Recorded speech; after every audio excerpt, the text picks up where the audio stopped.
Vamos a contar la historia de un sultán turco. Así que acomodémonos nomás. En Constantinopla, a mediados del siglo XIX, ya bastante cerca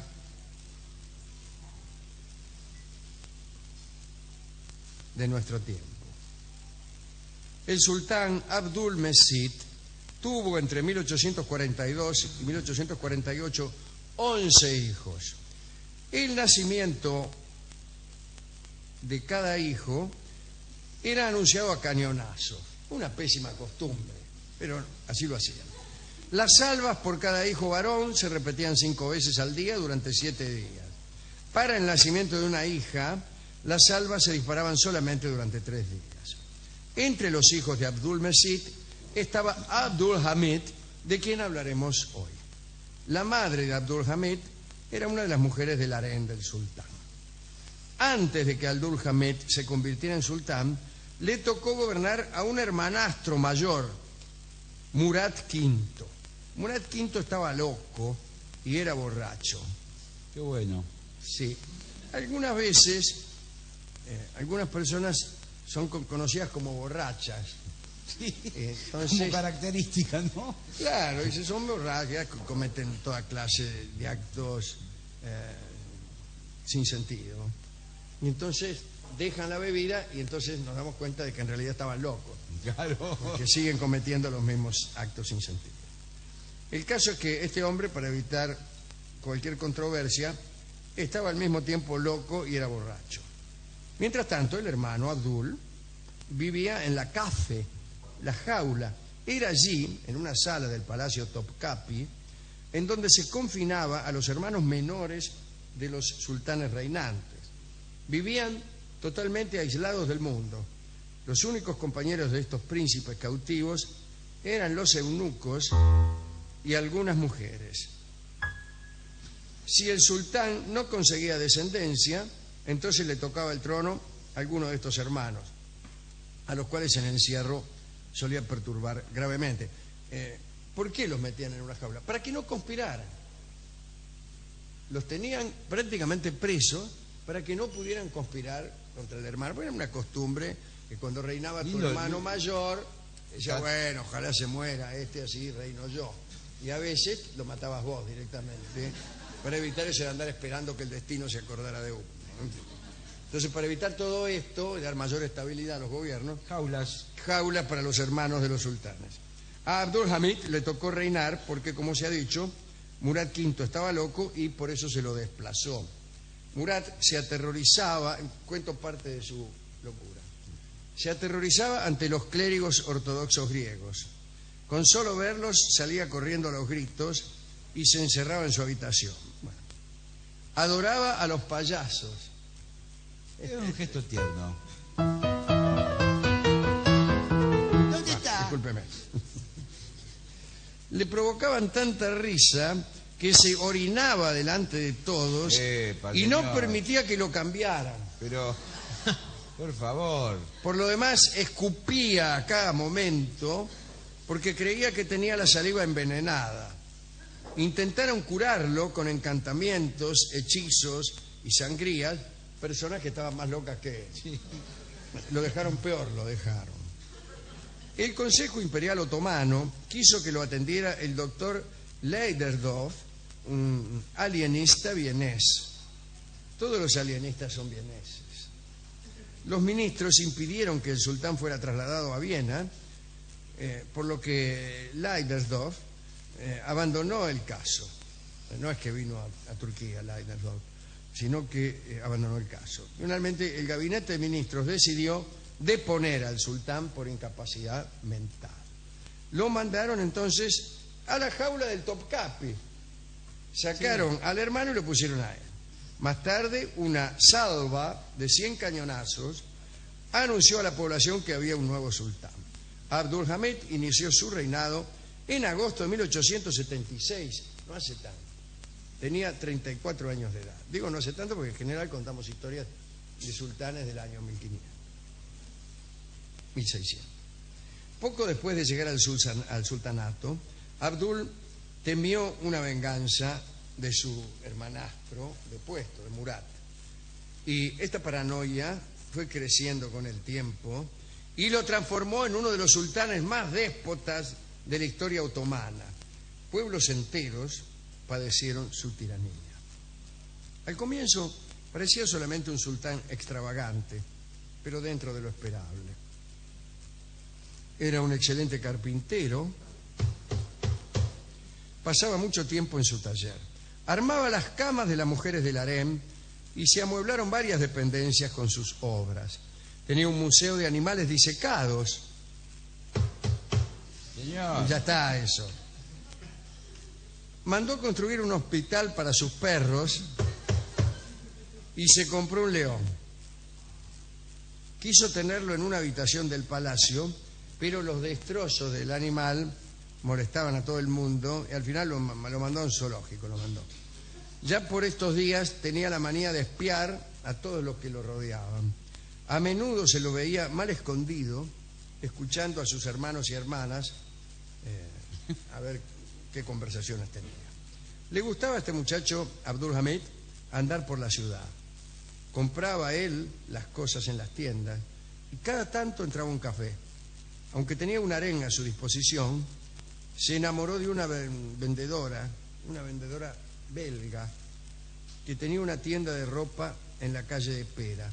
Se llamaba Flora Cordier y era hermosa. El sultán tenía la costumbre de ir al negocio a verla. Como era tímido, solo se acercaba para comprar guantes.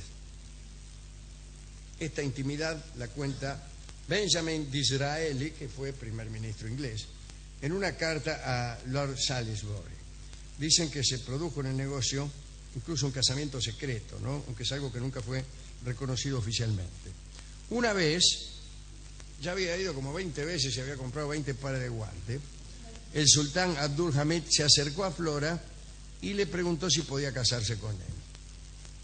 Ella aceptó y fue a vivir a un palacio secundario a las orillas del Bósforo. El romance entre Abdul y Flora Cordier duró un año a causa de la oposición de funcionarios y parientes. Nada se dice de ella después de la ruptura. Su tienda en la calle de Pera quedó cerrada. Corrieron rumores de que Flora había sido enviada de vuelta a Bélgica. A Abdul le gustaba el teatro, además. Contrató una compañía ambulante de actores italianos dirigidos por Arturo Stravolo.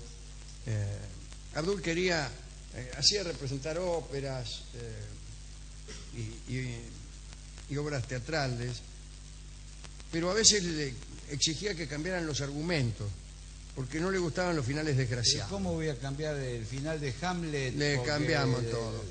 En La Traviata, por ejemplo, le cambiaron el nombre, se llamaba Madame Camelia, y allí Violeta recupera la salud en el último acto. En vez de morirse, recupera la salud y somos todos felices para siempre, incluido Armando. Abdul era un lector voraz, sobre todo de novelas policiales. No había tantas, de todos modos, ¿no?, en aquel entonces. Se las leía Ismet Bey, que era el jefe del guardarropa imperial. Su favorito era Sherlock Holmes. Se sentaba oculto detrás de una especie de biombo para leer. Muy bien. ¿Por qué? No sé por qué, pero está bien. Si leer no es nada malo. No, pero escuchar era lo mismo. Bueno, tan pronto como apareció un nuevo libro de Conan Doyle, ordenaba que se lo tradujeran en una noche. Venía en inglés, tradúzcamelón al turco. Para eso trabajaba un departamento de traducciones en el palacio. Sus ministros y secretarios podían ser llamados a su presencia a cualquier hora de la noche. Y bueno, para eso es el emperador. Bueno, Abdul tenía insomnio y daba sus órdenes a la madrugada. Como se ha dicho, tenía miedo que se produjera una conspiración, especialmente para restaurar a su hermano Murat en el trono. Para evitarla, digo Murat porque era turco. Sí, sí. No Murat, como dirían los franceses. Para evitarla, cerró el palacio a todos los que no tenían una autorización expresa de él para evitarlo. Está bien. Está bien, ¿qué quiere? Que venga a vivir cualquiera al palacio, señor. A partir de entonces, apenas se lo vio en público, y nada más. Llegó a permanecer encerrado un mes en su habitación. Su violencia para combatir las conspiraciones encontró lugar con los armenios. Turquía estaba en pie de guerra con Rusia, país que apoyaba a los nacionalistas armenios, que eran sojuzgados por el sultán. Y en 1896, unos nacionalistas armenios lanzaron una bomba al paso de Abdul Hamid cuando iba a una mezquita. Salió ileso, pero murieron algunos guardias. En la primera represalia fueron asesinados 10.000 armenios que vivían en Estambul, nada más que para empezar. Las masacres continuaron, como sabemos, y causaron indignación en Europa Occidental. El primer ministro inglés, Gladstone, llamó a Abdul gran asesino, mientras que en Francia Clemenceau, el tigre Clemenceau, se refirió a él como el sultán sangriento, lo que no quiere decir mucho. A todo esto su hermano Murat, ¿dónde estaba? Ahí en la jaula, sin intrigar en absoluto, nunca conspiró. Claro. Su estadía allí se limitaba a la lectura, al encuentro con muchachas de un harén subsidiario y al pedido de pájaros de colores. Quería pájaros de colores. Murió en 1904 después de 28 años de encierro. Abdul Hamid, denigrado en Occidente, como se ha dicho, inició en los últimos años de reinado en otro palacio, el Palacio Yildiz, que era una especie de prisión en la que se encerró él mismo. En julio de 1905 hubo otro atentado contra el sultán, se salvó con el hilo de una pata. El jefe de policía culpó a los armenios. Abdul temió a todo el mundo, sospechó de su ejército, del personal que lo rodeaba, de sus mujeres. Su gobierno se hizo todavía más despótico. Censuró libros, periódicos, obras de teatro, echó al italiano Strabolo y encarceló a cualquier posible sospechoso de liberalismo. Un grupo llamado los Jóvenes Turcos, que eran republicanos, se opuso a la tiranía.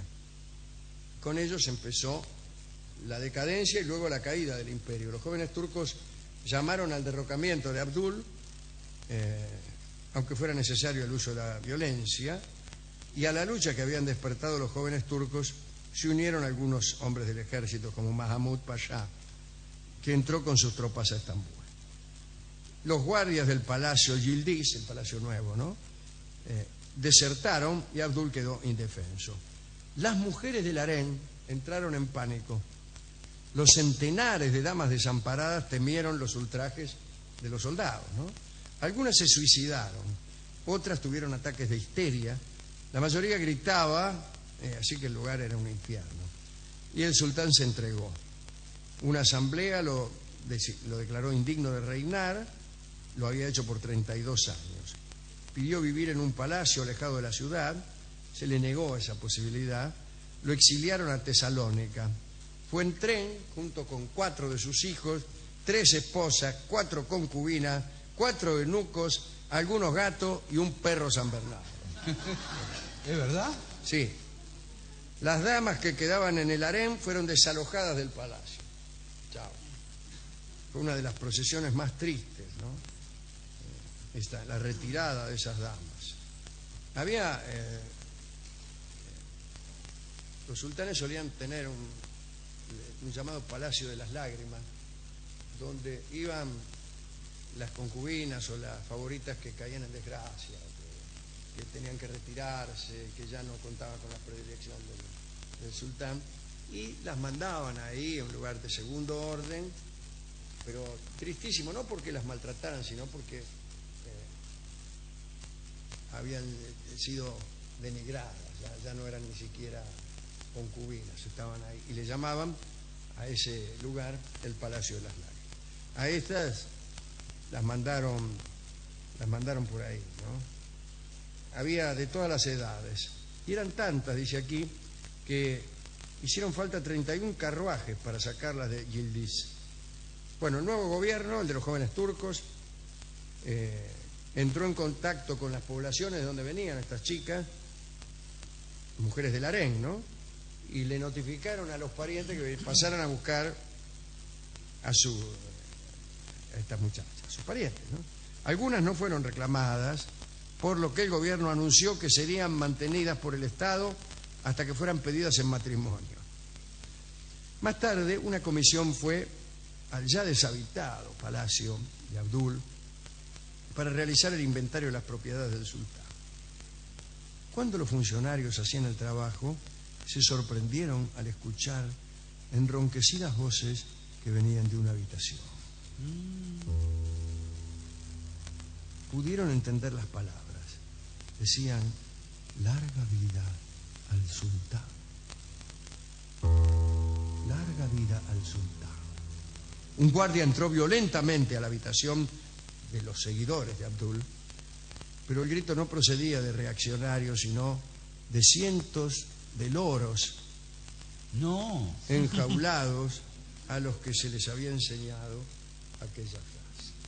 No dice qué hicieron con los loros. Bueno, nominalmente ocupó el sultanato un hermanastro menor de Abdul.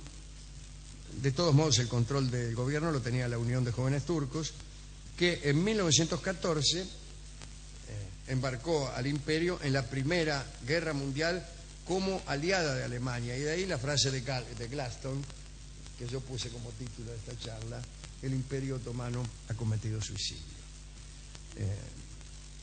Y efectivamente, después de perder la guerra, dejó de existir. Abdul Hamid murió en 1918. Un año antes, todas sus esposas y concubinas, menos una, habían pedido permiso a la asamblea para abandonarlo. Digo, las que habían quedado con él, ¿no? 3 o 4. Se fueron todas menos una tal Musfika, que se quedó con él hasta el final. Y Abdul Hamid murió en sus brazos. Esta es la historia que quería contarle acerca de el final del Imperio Otomano y de este Abdul Hamid, que estaba casi tan loco como su hermano mayor, Murat II. Hemos ido a la discoteca. Impresionante los loros, ¿no? Estaban ahí. Lo de los loros, sí. ¿Quién los alimentaba? Cientos de Estaban loros. hambrientos, dice. Claro. Qué raro que no estuvieran muertos. Vaya a saber cuánto tiempo habría pasado, si es que no le habían dejado, etcétera. Sí. Bueno. Conjeturas aburridas e interminables. No me acuerdo qué íbamos a escuchar, pero supongo que será Nunca me lo dijo. una hermosa canción. El discotecario se tiene que haber enganchado con No, esta déjeme historia. pensar que estoy buscando, acá tengo todos los discos, porque el discotecario no estaba, lo encerraron en una jaula. Ajá, espere que reconstruya. Bueno, mire, como estaba enamorado de una vendedora de guantes, la vendedora de guantes, Florencia Sí, Cordier, sí. al principio no sabía que el tipo era No, el sultán. era un cliente común. Y un cliente común le ponían apodos, como a todos los clientes. Ahí viene, Este ahí viene, Bigote. Buscanido, Bigote. Y a este le decían, ¿sabe cómo? Mano Blanca. Claro. Venía a comprar guantes y cuando se los probaba se notaba que tenía blancas las manos, como todos los sultanes, por ejemplo. Entonces vamos a escuchar el tango, que se llama así, Mano Blanca. ¿En honor al sultán o...? En la letra habla de un buey, Bueno, no tiene nada que ver. pero a mí me parece que era para quedar bien con el comisario. Escucharemos la versión que Karina Beorlegui ha hecho de este bello tango de Homero Mansi, Mano Blanca.